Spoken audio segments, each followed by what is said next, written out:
Easy to learn, but difficult to master. That's certainly the design philosophy the developers are trying to implement here in Marvel Snap. Unfortunately, part of the difficulty to master is because there's features of the game that it just doesn't tell you about. There were tricks that took me months to realize existed in the game, so sit back, relax, and hopefully this video can translate my experience to your success. Here are 5 things the game doesn't tell you.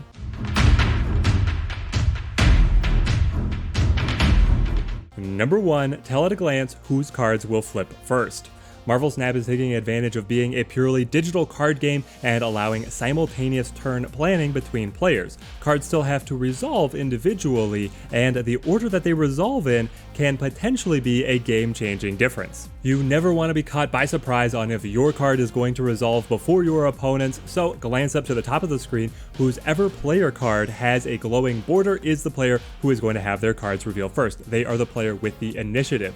What the game is calculating here is the margin of victory between the two players. If one player controls more locations than their opponent, then they are going to have the initiative and have their cards reveal first. If, however, there is a tie in terms of who controls the most locations, then the game goes into looking at the margin of victory between the two players. Here the game is examining point totals across the entire board and calculating which player has the advantage. The reason I have precisely said margin of victory is because Bar with No Name exists, a location where if you have points there, it counts against being able to win. Whoever has the least points is going to win Bar with No Name, and so any power that is played to Bar with No Name actually counts against your margin of victory in determining both controlling the location and having advantage in this situation of a tie. If there's any future locations that are added that calculate winning the location differently than all of the others, then that will be factored in as well. Important bonus tip is that this is also how the game will calculate the victor if locations are tied once again at the very end of a game. It goes to margin of victory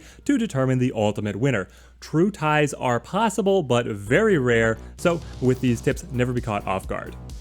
Number 2 is the hidden undo all actions button. When you're planning out your turn as a flawed creation, we all make mistakes.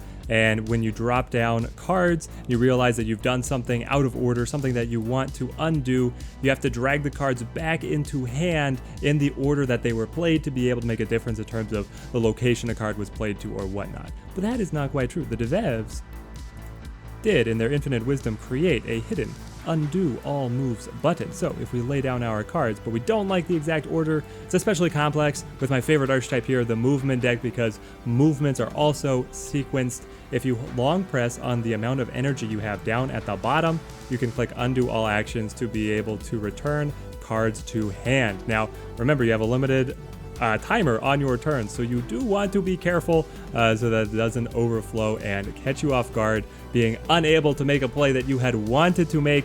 But this undo all actions can save you when you have particularly messy turns that you need to plan out.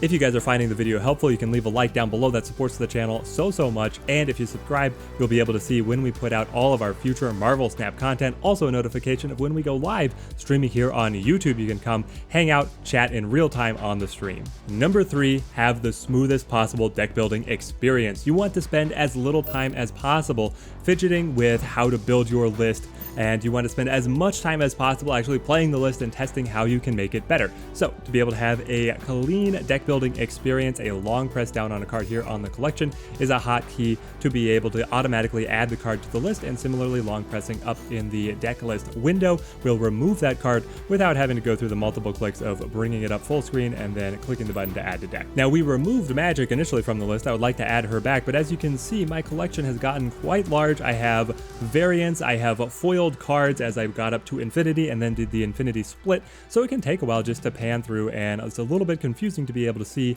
what my true number of unique cards actually is. So to be able to simplify here, I can deselect showing all variants, and then we are only getting one version of all of the cards. It's a lot easier to be able to scroll through, and you're not seeing copies of the same card over and over again. Now let's take a card where I do have multiple versions. Iron Fist here, I have variant art along with an infinite split, so there's 3 different versions here. If we click this button with the little cluster of 4, we're able to see all of the variants together. By selecting the star in the top left, we are assigning what is considered the default variant of the card, and then if we go back and then filter as we did before, that is going to be the face of that collection of cards. And here we see it is just that version displayed and none of the others. As a bonus tip here, you can go into the filtration setting and show unowned if you want to be able to check your collection progress versus all of the cards that are out there in the catalog, be able to see the details of cards that you have not yet collected, and you can also see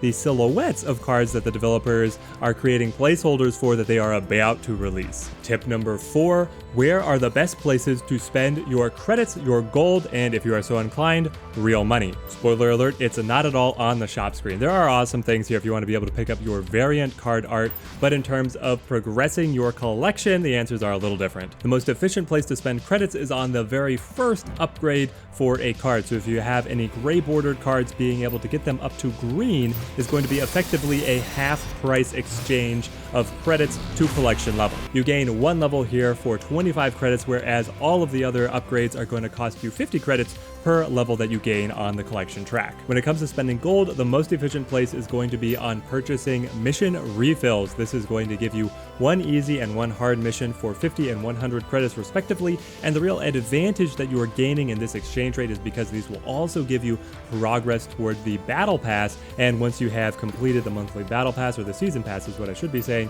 you get into the season pass caches that have additional material rewards for you. Special note is that you can only purchase 2 of these refills a day, and so that serves as a good guideline. If the developers are limiting how often you can make a purchase, you'd better bet that it's a good one. Finally, if you are interested in spending money on the game, then the season pass has proven to be an excellent buy. Not only are you getting the new premium card ahead of it being available in the regular collection track, but you are also gaining just a raw amount of premium materials in terms of gold that you would be able to buy outright in the store, in addition to additional credits, additional variant art, and some other premium rewards. Now, the devs have been tinkering around with the specific rewards offered for the season pass. If a dramatic change comes around, then I'll post in the pinned comments down below. But I believe this is going to be the most efficient way to spend real world money on the game for its entire life. Number 5, and the game is never going to give you any advice on this one: third-party sites and what you can get out of them. There are 3 main sites supporting the Marvel Snap community, and you will be able to gain a benefit from using any of them,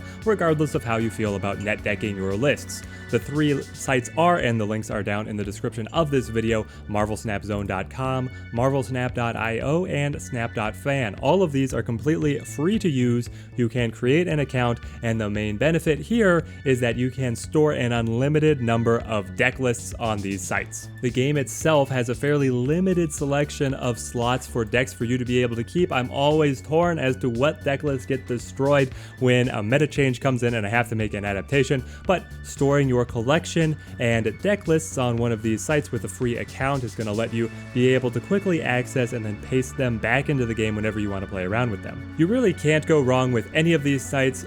marvelsnapzone.com I think is the largest and is a larger hub for more articles and video content, podcasts even, that are being created about the game. My personal favorite though has to be snap.fan, and this is because they have an exhaustive set of card statistics from all the players who have created accounts on their site. And it is so interesting to me to be able to delve into how often cards are appearing, what their win percentage is, etc., etc. Now, I upload all of my deck lists to all 3 sites. It's very easy for me to paste in between the 3 different sites, so all of my deck lists exist there. Unfortunately, they don't let you search by a specific deck author or content creator to be able to see their catalog of decks. If you want to see what hotness I have personally been hitting the ranked ladder with, then if you go to the Teddy Ninja YouTube channel, you'll be able to see what I have been climbing with, and links to the deck list will be in the description of those videos. There are my 5 things that Marvel Snap just doesn't tell you, tips and tricks that can make your experience that much more enjoyable here in the game.